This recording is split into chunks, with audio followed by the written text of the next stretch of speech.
Right. So next on the agenda is traveling to Australia, where we're going to be having a tour of the Yangara vineyard. Is that where we are now, Susie?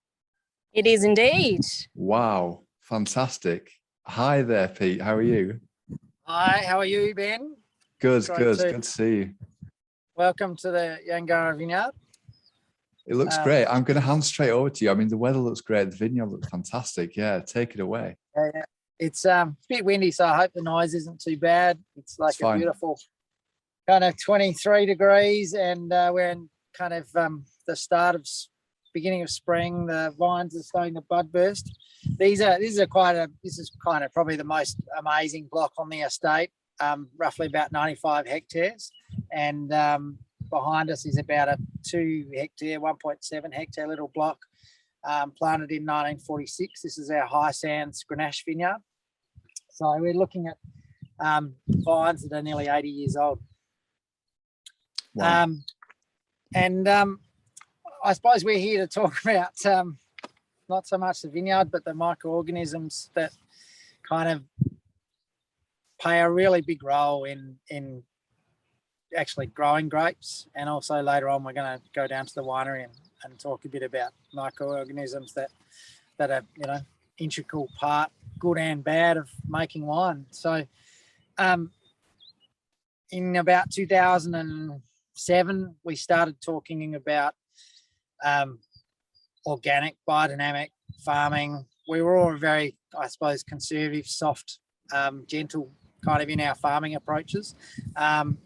In 2008, we talked about that we wanted to basically remove all synthetic chemicals, and primarily they are in the form of herbicide.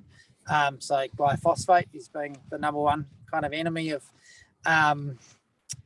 plant life, and also those microorganisms in the soil, and then also your heavy-handed kind of diammonium phosphates, the high nitrate synthetic fertilizers. And so this vineyard has now been farmed since 2008 without any synthetic fertilizers, chemicals, and it's been certified since 2011, organic and biodynamic. Our organic biodynamic principles is based around a lot of different types of farming, very practical approach, both in permaculture, regenerative farming, all those types of things that are we've got all sorts of practical ways that we like to do it. But it all forms around, I suppose, this really alive soil, where we're really promoting the microbes, the microorganisms in the soil to be doing a lot of the work for us. And within that, we're in beneath the soil here, which is actually sand, is 70 million year old geology. So amazing old rocks, and rocks all have their own personality with their own minerals. And what we want to do is the vines having access to those minerals that are native to that parent rock or that geology. And microorganisms are the kind of pillar for enabling that, which effectively the French use a word called terroir, and we want to kind of enable it the best way we can. So that's kind of the guts of why and what we do. And I'd like to hand over to our Vineyard Manager, Michael Lane. Come and join me, Michael. Michael's been managing this vineyard for 20 years. He's off-sider, Sam Rogers, who's Assistant Vineyard Manager and viticulturalist. So they're going to kind of talk about some of the microorganisms and things that are good and bad in the vineyard. So I'm going to hand over to them. Hi, I guess with microorganisms, we're trying to enhance and use the beneficial microorganisms and minimise our disruptive microorganisms. Some of our beneficial microorganisms, mycorrhiza, soil mycorrhiza, trichodermas, etc., for nutrient uptake. But then I guess some of our biggest challenges are negative microorganisms. So a really common one is Eutypa lata, which is a dieback, which spreads about 2 centimetres per annum. And this is basically a dead piece of wood. We do things, cultural practices to mitigate it through pruning, late pruning, let sap flow, etc. And I guess we're trying to encourage our beneficial microorganisms, and through cultural practices, composting, using a lot of molasses, humic acids, fulvic acid, fish, kelps in our applications. You've got a great example of some compost here, Mick? A lot of composting is applied. So we're applying around 1,000 cubic metres of an organic compost per annum to our vineyard, depending on requirements. And also our biodynamics, which I'll let Sam have a chat about. Yeah, and that's the compost. Are you using wort as well as? So a combination of both our winery waste through vintage. We'll compost that down and bring in, we always carry over an inoculum each year, and incorporate that with our winery waste and keep building on that each year. Yeah.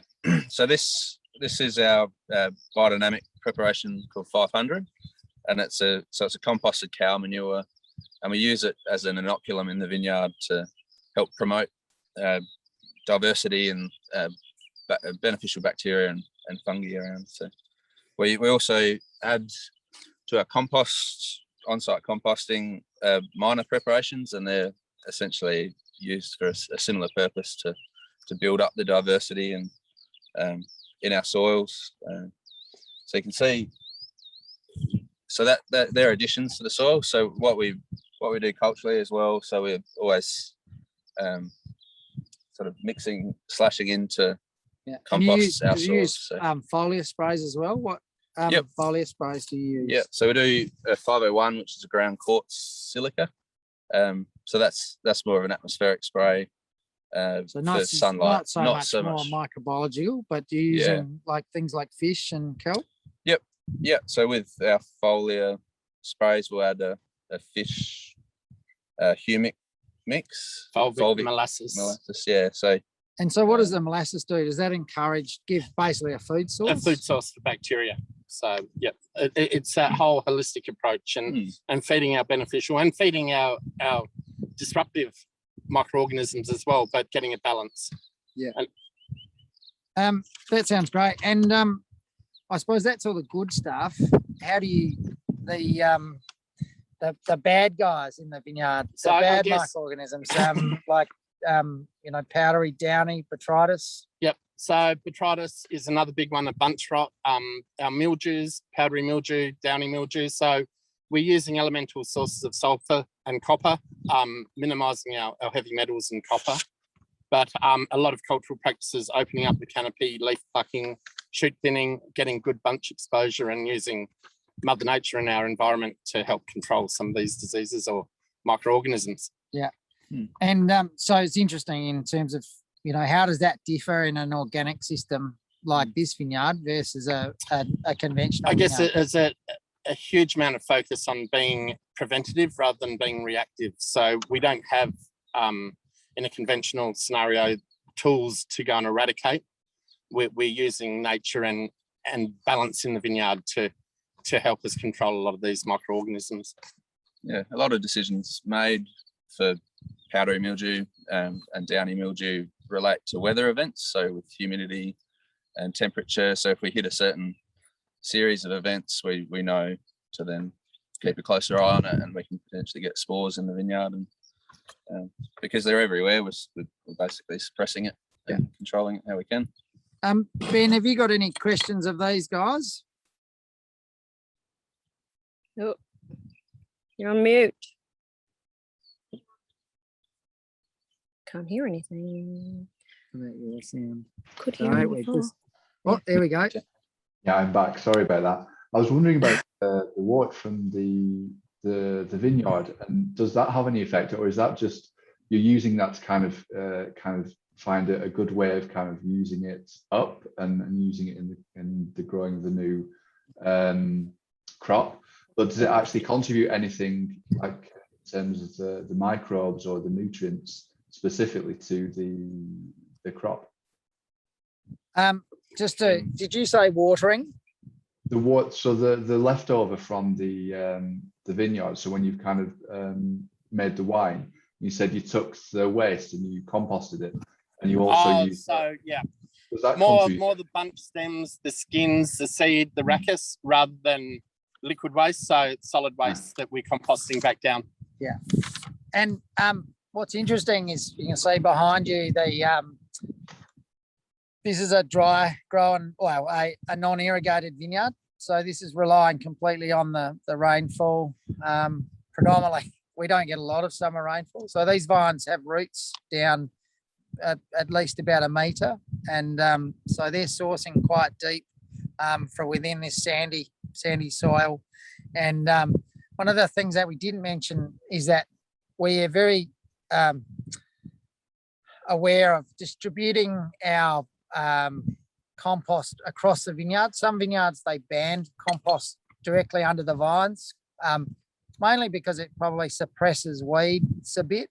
But we feel like if we spread it across the whole soil, that that compost is kind of in some ways inoculating the soil and promoting more microbiological activity in the root masses in the, you know, right across the whole vineyard, not just where the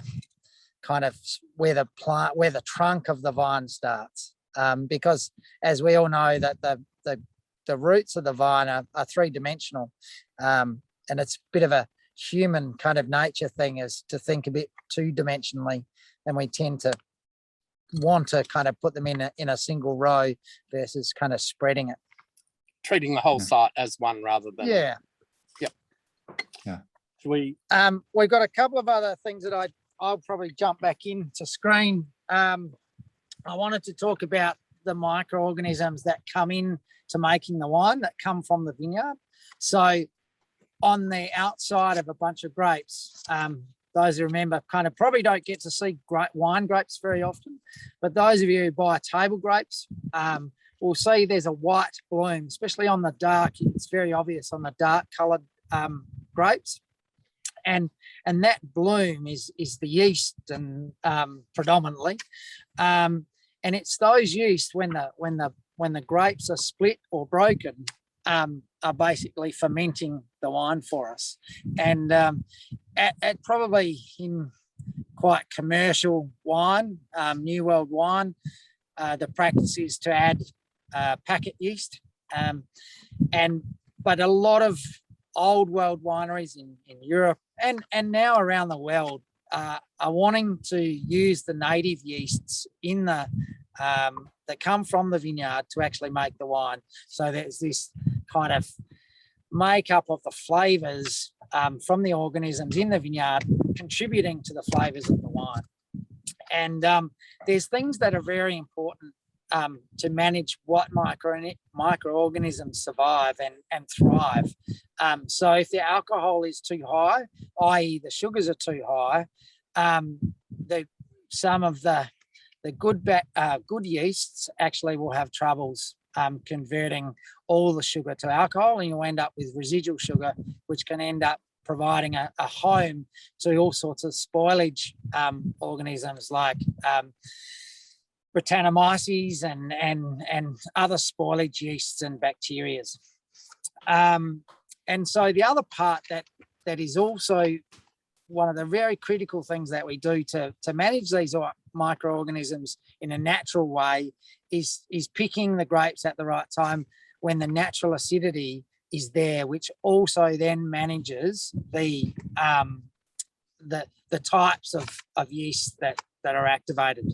Now we're going to head down to the winery, and what we might do is take some questions while we're driving down to the winery, and just a bit of change of scenery, and we can answer some questions. So give us 20 seconds. Great. We'll pile up all in the car, and cool. You can ask us questions.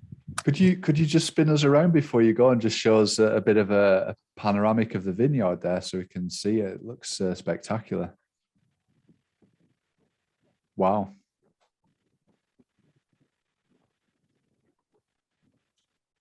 Amazing. Amazing weather as well. Is it always like this? We wish. So you had some summer rain as well. But All right. great. You can go out the back window. So any questions from that so far, Ben? Yeah. So you said you've got to pick the grapes at a very specific time, when the acidity is right. So how do you do that? Presumably it's a lot of testing. And what acidity do you need, and is it about reducing the sugar content? So as a grape ripens, it accumulates more and more sugar. That's measured in a few different ways in various different countries. We use a measurement called BOME. In a simple term, most wine is somewhere between about 12 and 15%. Approximately 12 BOME would equal 12% alcohol. This is a very simplistic explanation. 15 BOME would equal 15% alcohol. 15% is generally the upper limits of yeast tolerance. So you really don't want to be picking, and I actually prefer, and native yeasts that are coming in off the grapes generally don't like much more than 13.5 BOME or 13.5% alcohol. And then while that sugar's accumulating, the berry metabolizes it's an acid called naturally forming acid called tartaric acid. And as that's being metabolized, it's also exchanging hydrogen ions with potassium ions. And the pH will start at around 3, and it will head north and head probably towards 4 BOME, a pH of 4. And basically at less than 3.4, 3.5, and above 3 is a very favourable place for a yeast strain called Saccharomyces cerevisiae, and there's a few others, Bacterial strains, that actually are very naturally occurring on the grapes, and those yeasts thrive in that acidity, and they are able to convert the sugar to alcohol without producing, I suppose, spoilage flavors like, or things like volatile acidity, which is, basically nail polish remover in high levels, acetic acid, which is vinegar, and other flavors, that are more complex and more detailed.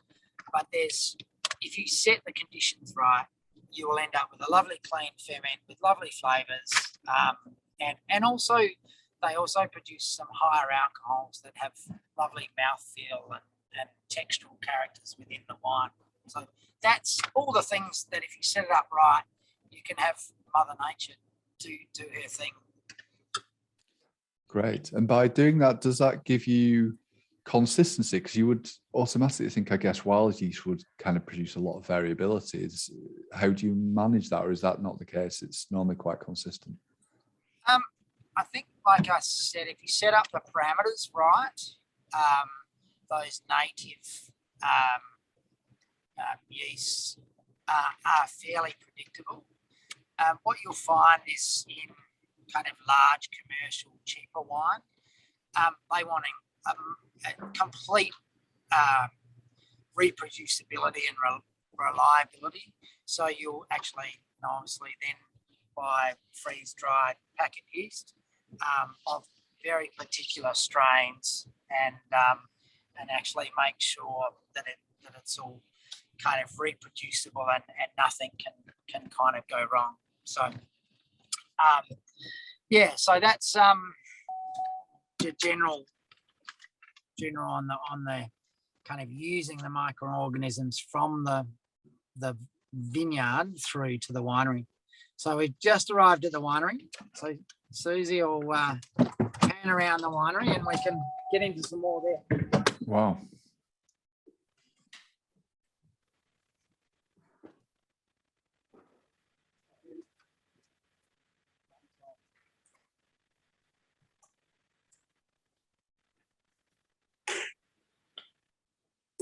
I'm guessing these That's are the fair. filled with Grapes don't wine. need to come very far. Wow. So So this is kind of roughly where the fermentation happens. These are open top fermenters. We basically, where the yeast are converting sugar to alcohol, and at that same time extracting flavour out of the skins, especially for red wine, primarily red wine making. And we're about to go into our barrel store, which has got all sorts of barrels. We also use amphoras and ceramic eggs, which are very interesting in themselves. right. What are the differences between those? Why would you choose a barrel or an amphora or an egg? It's interesting. They all provide different flavours. When a wine's maturing, it's basically the enemy of wine is oxygen. So it's important that the wine is contained in an oxygen-free environment. But when I say free, it actually also needs to have a little bit of oxygen. So at a micro level, so a barrel is great because air travels across the oak medium, and the same with these amphoras. There's some oxygen transgress that enables that to the wine to kind of continue to be alive.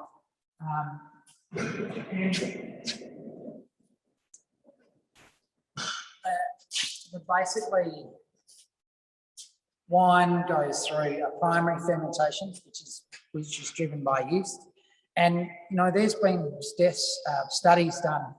The Australian Wine Research Institute has done a lot of testing. Our vineyard was used where they actually mapped all the different strains of yeast that were actually involved in fermenting our wine. And they also were able to showcase different flavours, different higher alcohols that have been produced by this different map of different organisms, microorganisms that have been involved in each of those fermentations. I can't remember exactly how many different vineyards that they analysed, but they were also analysing the grapes and also the wines. And they were also, there's also a lot of myths to say that a lot of the native yeasts actually were primarily contributed from the native yeast that lived in the winery. But they actually were showing that they were actually very reflective of what was native in the grapes. Wow. Which is really fascinating, and fascinating to see the diversity and complexity created in wine by actually using the native yeast versus the say a packet yeast, which is possibly more reliable, but might not give you the complexity and the interest that you got from the wild side.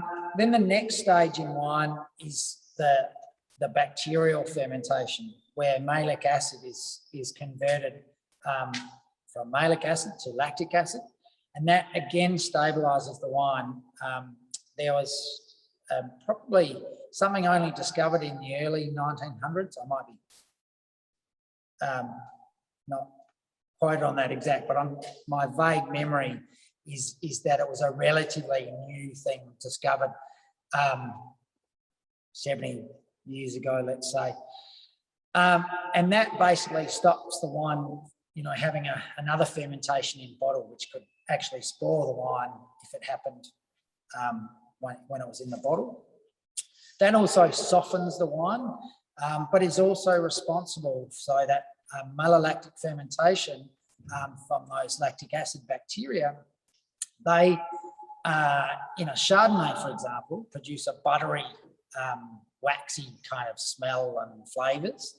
And also very useful in cool climate grapes where the acidity might be very high, and it helps to soften the flavours of the wine.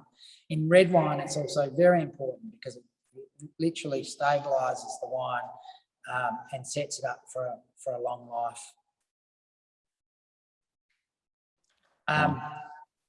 So fascinating how many all those things. I had one other thing, and then we could probably, because we're starting to run out of time, is some of the spoilage, guys. That Brettanomyces is a scourge on wine. And it's actually, you see it, I'm quite sensitive to it because we're always looking out for it. And it thrives in higher pH wine.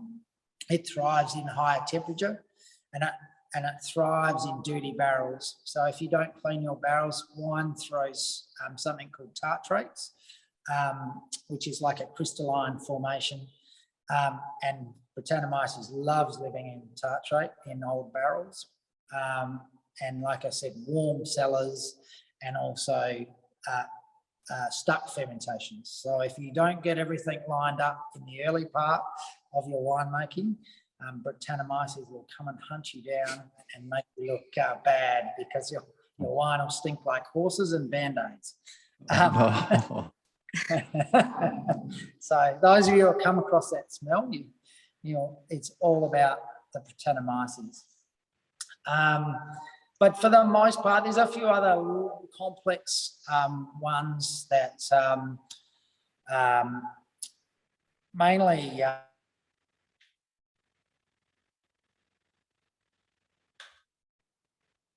Oh, did we lose you there? The screen is just frozen. If you can hear me.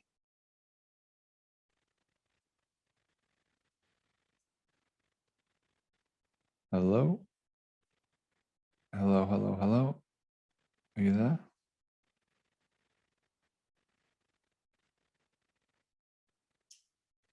I hope we get them back. I was looking forward to them opening one of the bottles of wine there on the barrel.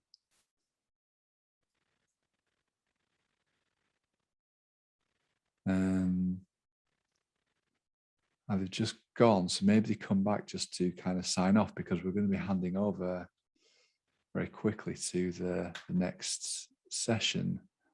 Oh, hello, I think we have them back. Hi there, Pete. I think you're on mute. We Hi. back? Yeah. Sorry. No we just worries, had no a worries. freezing. Lucky it was at the end. But Yeah. lucky we can at least get to say goodbye. I think we've probably run out of time now.